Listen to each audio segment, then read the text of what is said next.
day everyone. So for today's video, we will tackle about work word problems. Maybe some of you have already ideas on how to solve work problems, or shall I say maybe some of you will just say that the words work problems are just familiar. But before I am going to discuss work problems, let me read to you the objectives of this video lesson.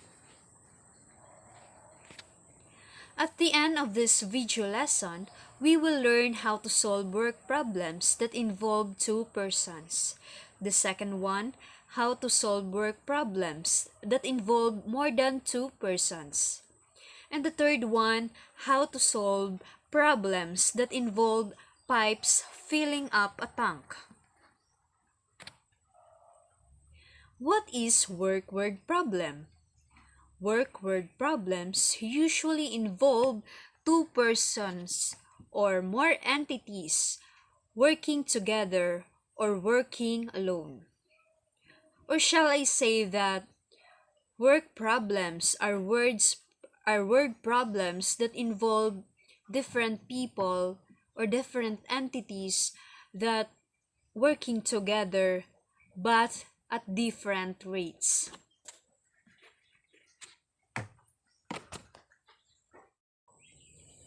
How to solve work word problem for two persons? There is formula for work problems that involve two persons. 1 all over t sub 1 plus 1 all over t sub 2 is equal to 1 all over t sub b. T sub 1 represents time taken by first person. T sub 2 represents time taken by second person. T sub b represents time taken if both do the work together. Or shall I say T sub b is the total of time consumed by first person and second person.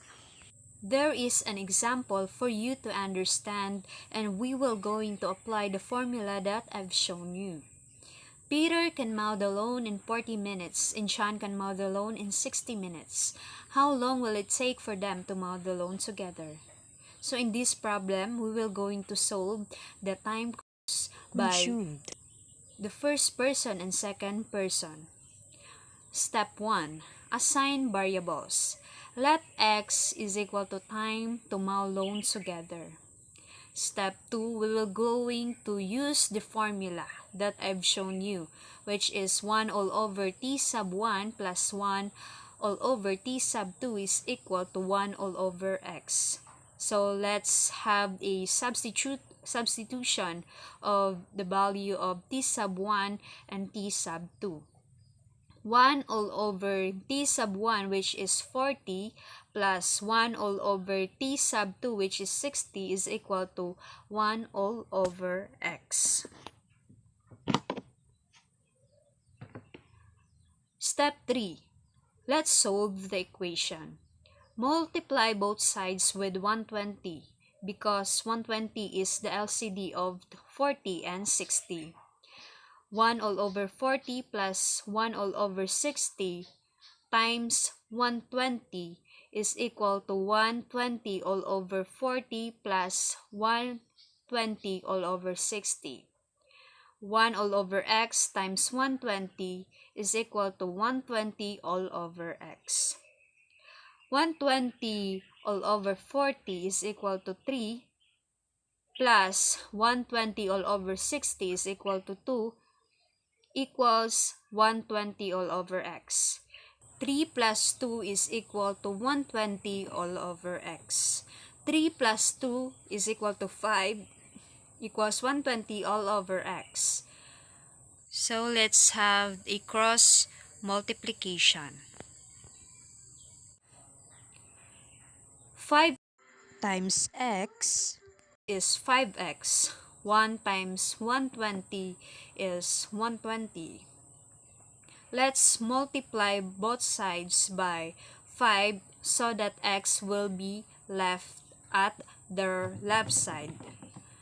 5x divided by 5 is equal to x. 120 divided by 5 is equal 24.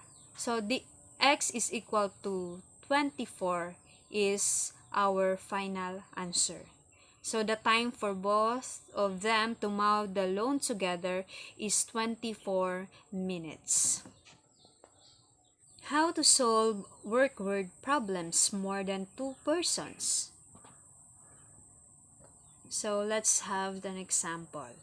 Jane, Paul, and Peter can finish painting the fence in 2 hours. If Jane does the job alone, she can finish it in 5 hours.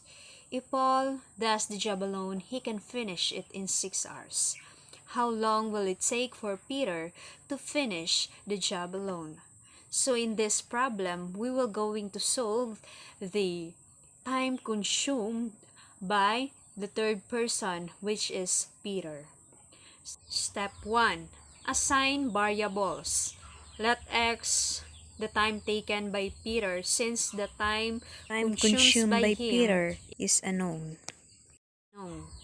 Step 2. We will going to use the formula 1 all over t sub 1 plus 1 all over t sub 2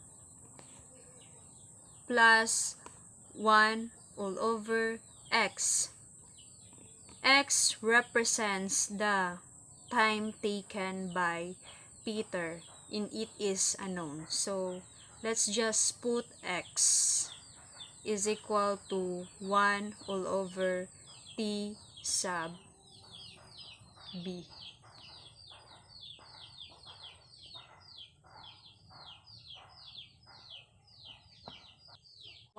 All over t sub 1, our t sub 1 is 5, plus 1 all over t sub 2, our t sub 2 is 6, plus 1 all over x. This is the time of Peter is equal to 1 all over t v, which is 2 hours.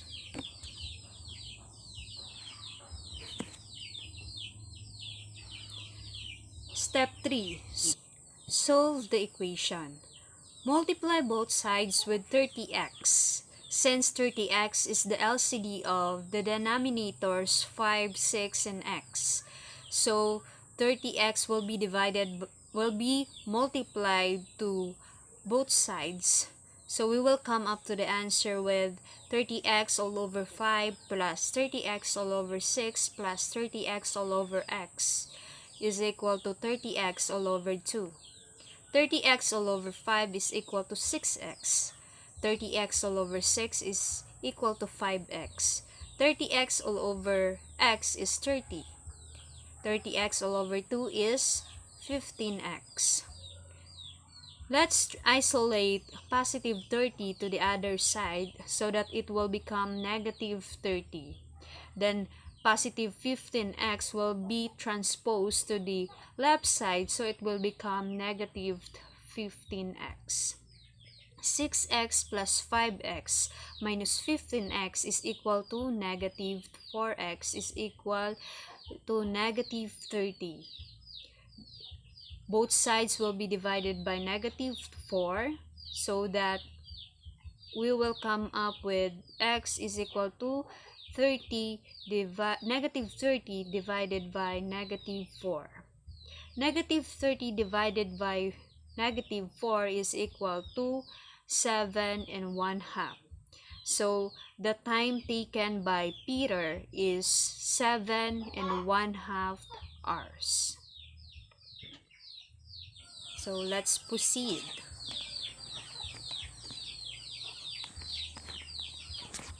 How to solve work word problems involves pipes filling a tank.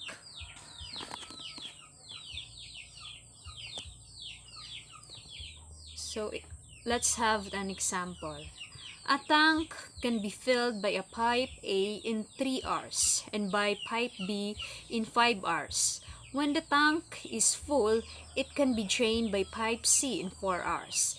If the tank is initially empty and all 3 pipes are open, how many hours will it take to fill up the tank. So, step 1, assign variables. Let x time taken to fill up the tank. Then, we will going to use the formula, which is 1 all over t sub 1 plus 1 all over t sub 2 minus 1 all over t sub 3 equals 1 all over t sub b. So, the pipe A and pipe B will be added while the pipe 3 will be subtracted. Because in this figure, like for instance, this is a tank. Pipe A fill a tank as well as pipe B, while pipe C drains. A, B, C drains. That is why pipe C will be subtracted.